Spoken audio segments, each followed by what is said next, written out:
नमस्कार, स्वागत है आप सभी का एग्जाम हंट के इस यूट्यूब चैनल पर। आज के इस वीडियो में हम बात करने वाले हैं सीयूटी यूजी 2026 के लिए हिस्ट्री का क्या अपडेटेड सिलेबस है और एग्जाम पैटर्न कैसा है और किस तरीके से हम तैयारी करें। तो इस वीडियो में हम इसी की चर्चा करेंगे।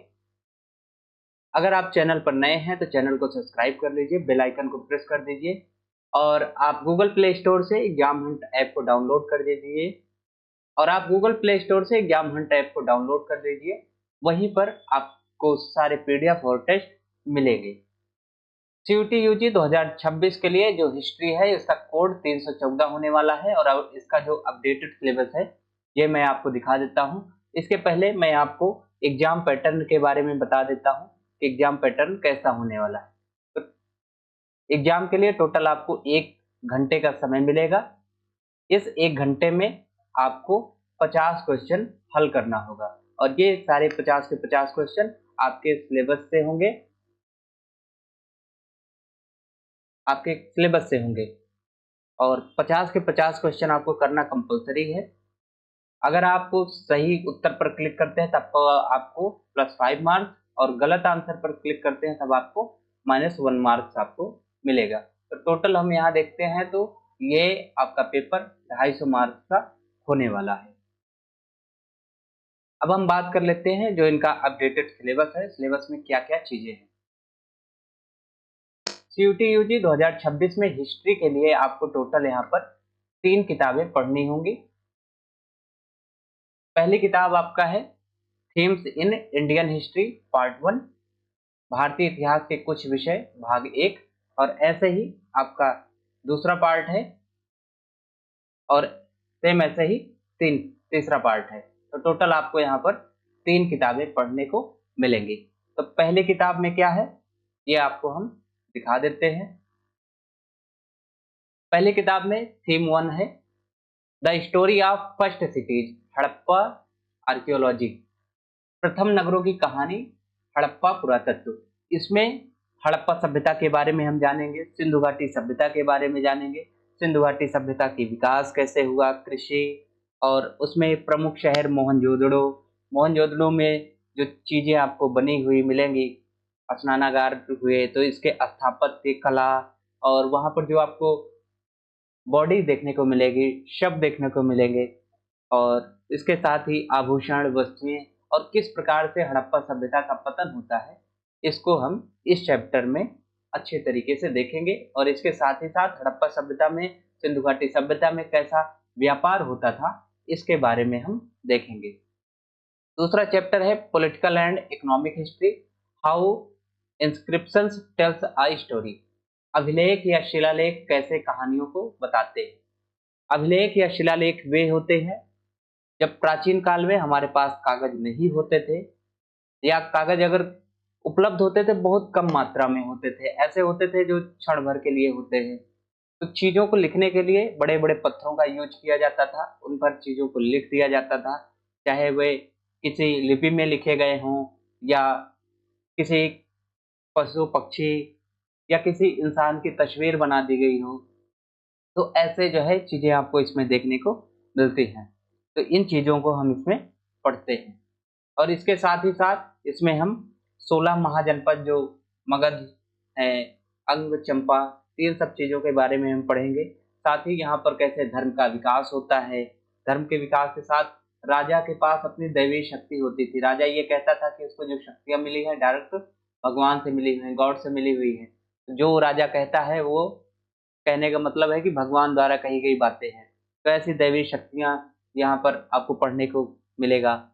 साथ ही उस समय जो भूदान किए जाते थे, भूमियों का दान किया जाता था, ये आपको पढ़ना है। स्थापत्य, व्यापार और 16 महाजनपद में कैसे सिक्कों का विकास हुआ था और सिक्कों के साथ साथ हमको अभिलेख के बारे में पढ़ना है। तीसरा चैप्टर यहाँ पर सोशल हिस्ट्रीज है यूजिंग ऑफ महाभारत। तो महाभारत का प्रयोग करके हम कैसे सामाजिक इतिहास को पढ़ सकते हैं। इस चैप्टर के अंतर्गत हम विवाह के जो नियम हैं उसके बारे में पढ़ेंगे, वर्ण व्यवस्था के बारे में पढ़ेंगे, वर्ण व्यवस्था उसके बाद कैसे और ज्यादा चरम स्तर पर पहुंची, जाति व्यवस्था के बारे में पढ़ेंगे और एक साहित्यिक स्रोत के रूप में हम महाभारत का कैसे यूज करते हैं इतिहास में, इसको हम इस चैप्टर में पढ़ने का प्रयास करेंगे। चौथा चैप्टर है a history of Buddhism Sanchi stupa. तो बौद्ध धर्म का कैसे विकास हुआ और साथ ही साथ बौद्ध धर्म के विकास में जो स्तूप है, स्तूप में सबसे मुख्य स्तूप आपका सांची का स्तूप है। इस सांची के स्तूप के बारे में हम यहाँ पर देखेंगे। साथ ही साथ इसमें हम भिक्षु और भिक्षुणियों के जो नियम हैं उस नियम को भी हम इसमें देखने का प्रयास करेंगे। दूसरी किताब आपका है themes in Indian history part 2, भारतीय इतिहास के कुछ विषय भाग 2। इसमें पहला चैप्टर है आपका एग्रेरियन रिलेशन द आईने अकबरी।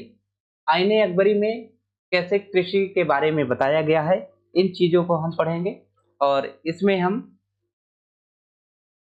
किसान की स्थिति के बारे में पढ़ेंगे, सिंचाई की तकनीक के बारे में पढ़ेंगे और ग्रामीणों की कैसी स्थिति थी और जो निचले तबके के लोग थे उनकी क्या स्थिति थी, जंगल, कबीले, जमींदार और टैक्स क्या था, कैसे यहाँ पर कर लिए जाते थे। इस चैप्टर में हम इसको पढ़ने का प्रयास करेंगे। अगला चैप्टर हमारा है द आर्किटेक्चर हम्पी, नवीन वास्तुकला हम्पी। हम्पी जिसको विजयनगर के नाम से जानते हैं, तो विजयनगर का विकास कैसे हुआ, तो विजयनगर की स्थापना हरिहर और बुक्का नामक 2 व्यक्तियों ने सन 1336 में किया था। तो ये सब विजयनगर साम्राज्य में कृष्णदेव राय का क्या योगदान रहा है, साथ ही साथ यहाँ पर जल प्रबंधन की कैसी व्यवस्था रही है, वाटर मैनेजमेंट की कैसी व्यवस्था रही है, आपको कौन कौन से यहाँ पर फोर्ट किले देखने को मिलते हैं, साथ ही मंदिर की व्यवस्था क्या है, मंदिर में गोपुरम क्या है, मंडपम क्या है और उसकी संरचना कैसी है, स्थापत्य क्या है, इन सब के बारे में है इस चैप्टर में हम पढ़ेंगे।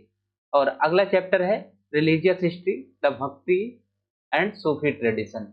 तो भक्ति और सूफी परंपरा में हम यहाँ पर आपको कबीर के बारे में पढ़ने को मिलेगा, मीराबाई के बारे में आपको पढ़ने को मिलेगा। साथ ही साथ यहाँ पर जो सूफी मत हैं, सूफी मत के बारे में पढ़ने को मिलेगा। इसके साथ ही इस चैप्टर में आपको थोड़ा बहुत अनटचेबिलिटी के बारे में देखने को मिलेगा कि कैसे जो है यहाँ पर अस्पृश्यता आगे बढ़ी हुई थी, उसको खत्म करने के लिए, समाप्त करने के लिए भक्ति और सूफी आंदोलन में जो प्रमुख नायक आपको मिलते हैं वो कैसे इन सब चीज़ों को, सामाजिक असमानताओं को, सामाजिक बुराइयों को समाप्त करने के लिए अपने नई नई रचनाएं प्रकाशित करते हैं, नई नई रचनाओं को लेकर आते हैं। इसके बारे में इसमें हम पढ़ेंगे। साथ ही पूजा करने की क्या विधि थी, हिंदू कैसे पूजा करते थे, मुस्लिम कैसे पूजा करते थे, इन सब के बारे में इस चैप्टर में पढ़ना है। और जो 8वां चैप्टर है medieval society through travellers account, तो मध्यकालीन भारत में कैसे समाज था, इस समाज के बारे में हम यात्रियों का सहारा लेंगे। यात्रियों ने जो अपनी किताबें लिखी हैं, चाहे अलबरूनी हो, अलबरूनी की किताब है किताबुल हिंद, इसके बारे में पढ़ेंगे। इब्न बतूता है, तो इब्न बतूता ने रहला पुस्तक लिखी है, तो रहला में क्या चीज़ों का वर्णन किया है, इस चैप्टर में हम देखने का प्रयास करेंगे। इसके साथ ही फ्रांसिस बर्नियर ने महिलाओं की कंडीशन क्या बताई है, दासियों की क्या कंडीशन थी, सती प्रथा कैसी चरम स्तर पर अपने थी और श्रमिकों की कैसी स्थिति थी, इस चैप्टर में हम देखेंगे।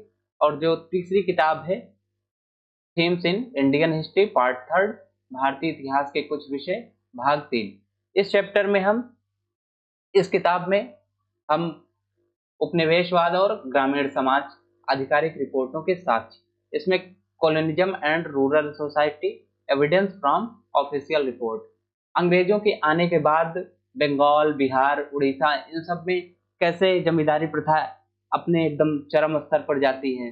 शुरुआत में अंग्रेजों को कम्युनिकेशन करने का तरीका नहीं पता था, इसलिए इन्होंने रैयतवाड़ी, महालवाड़ी, ये सब सिस्टम यहाँ पर लेकर आते हैं। तो भारत के जो जमींदार होते हैं वो कर व्यवस्था को और तेजी से जो है ऊपर लेकर जाते हैं। अगर अंग्रेज उनसे 10 पैसे की डिमांड करते हैं तो जमींदार भारतीयों से कम 70 से 80 पैसे की डिमांड करते थे। इसी तरीके से यहाँ पर हम देखेंगे कि कौन कौन से जो है रिपोर्ट आती हैं, उपनिवेशवाद कैसे अपने चरम स्तर पर जाता है और ग्रामीणों की स्थिति पर क्या प्रभाव पड़ता है, रूरल डेवलपमेंट में, रूरल सोसाइटी में क्या प्रभाव पड़ता है, इसमें हम देखेंगे।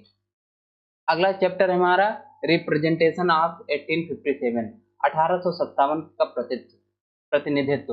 1857 की क्रांति भारतीय इतिहास में एक अहम छाप अपना छोड़ती है। तो इसमें हम पढ़ेंगे कि 1857 की क्रांति की शुरुआत कैसी हुई, इसके पीछे कौन कौन से कारण थे, प्रमुख नेता कौन कौन थे, चाहे वो रानी लक्ष्मीबाई हो या मंगल पांडे हो, तो इन सब के बारे में हम पढ़ेंगे, या बेगम हजरत महल हो, तो इन सब के बारे में पढ़ेंगे। और क्या 1857 की क्रांति पूरी तरीके से सफल रही या असफल रही, इस बारे में हम 1857 की क्रांति के बारे में विषय 10 में चैप्टर 10 में हम पढ़ेंगे। अगला चैप्टर हमारा है Mahatma Gandhi through contemporary eyes, समकालीन दृष्टि में महात्मा गांधी। तो इस चैप्टर में हम महात्मा गांधी द्वारा चलाए गए प्रमुख आंदोलन जो है, आंदोलन के बारे में पढ़ेंगे। आंदोलन के साथ ही साथ महात्मा गांधी का भारतीय राष्ट्रीय आंदोलन पर क्या प्रभाव पड़ा है, उनके जो अहिंसा, सत्य, ये सब चीजें हैं, इन सबको हम इसमें देखेंगे। और हमारा लास्ट चैप्टर है द मेकिंग ऑफ कॉन्स्टिट्यूशन, संविधान निर्माण। भारत का संविधान कैसे बना, संविधान बनने के पीछे क्या कारण थे, संविधान बनते समय कौन कौन सी समस्याएं आई, इन सब के बारे में इस चैप्टर में हम डिटेल से चर्चा करेंगे। तो टोटल यहाँ पर आपको नवीनतम सिलेबस में 12 चैप्टर देखने को मिल रहे हैं। 12 चैप्टर, इस चैप्टर में आपको सारी चीजें एकदम डिटेल से पढ़ाई जाएंगी। आपको एक एक फैक्ट आपको बताए जाएंगे, जो चीजें यहाँ पर किताब में नहीं दी गई हैं, जो चीजें यहाँ पर किताब में नहीं दी गई हैं उसको हम अगले चैप्टर से, पिछले चैप्टर से कैसे हम रिलेट करते हैं, रिलेट करके यहाँ पर चीजों को समझाएंगे।